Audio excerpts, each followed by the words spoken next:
What's good? It's your boy CJ Goodfellow. Be back with the Boxing Clinic. One time for the one-time early morning grind.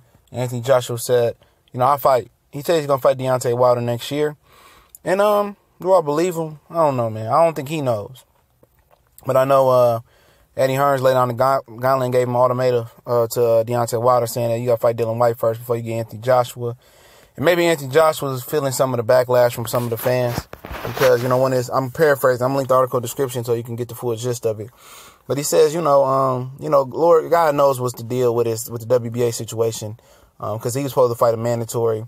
He had the IBF and the WBA mandatory. And the WBA was, slapping Luis Ortiz around and treating him like a little girl. And so was Joshua, Eddie Hearns. So basically, he's out the way. So, he's saying, I don't know the situation with that. Should I just drop my WBA belt and give him and get a fans to Wilder fight? Lord knows what's going to happen. That's paraphrasing what he said. At the end of the day, unification about, trumps all mandatories. WBA let him fight Deontay Wilder, I understand that, he wants to get Joe Parker in the ring. And then get 3 belts up on Deontay Wilder and then take Deontay Wilder belt. And with them 3 belts, he going to have more negotiation leverage than Deontay Wilder. So he really going to try to short Wilder with a 70-30 split, if that. Wilder tried to get Joe Parker in the ring. Joe Parker missed the WBC mandatory drug test. It would have been Joe Parker versus Deontay Wilder, but it didn't happen. Hugh Fury was going to try to step up versus Deontay Wilder. Didn't happen. Luis Ortiz, obviously, we know what happened with him. Didn't happen. So, Povetkin, didn't happen. So, at the end of the day, they might as well just get it done, because at the end of the day, I feel like, that's the fans, people want to see. That's the fight the fans want to see, excuse me.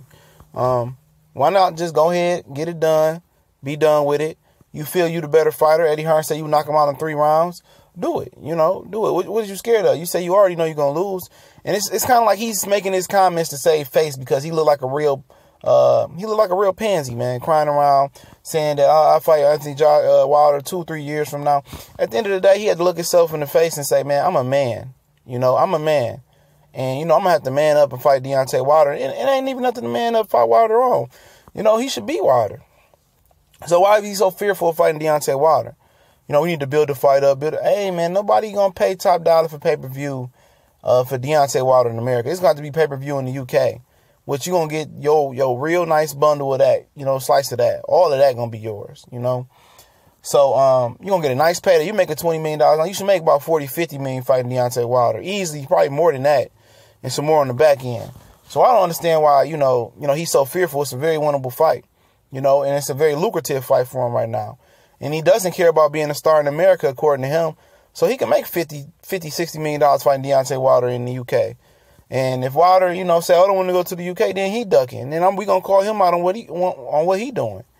Because he's fought over there before. Ain't no issue fighting Deontay Wilder over there. Because that's where the money at. You want your little 30% to be maximized to the most? It's in the UK. Because 30% over here in America, or 40%, whatever you have getting, ain't going to be what you're going to get in the UK. So, it should be a case of Anthony Joshua calling Deontay Wilder bluff.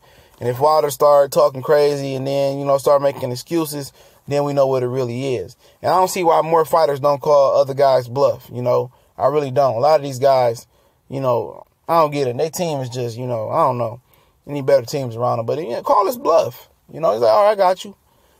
See if he really wants to fight, and then see if the excuses don't start pouring, or he really hard and solid as a rock. That's what I be talking about, man. Get back to the throwback. They fight in 2018.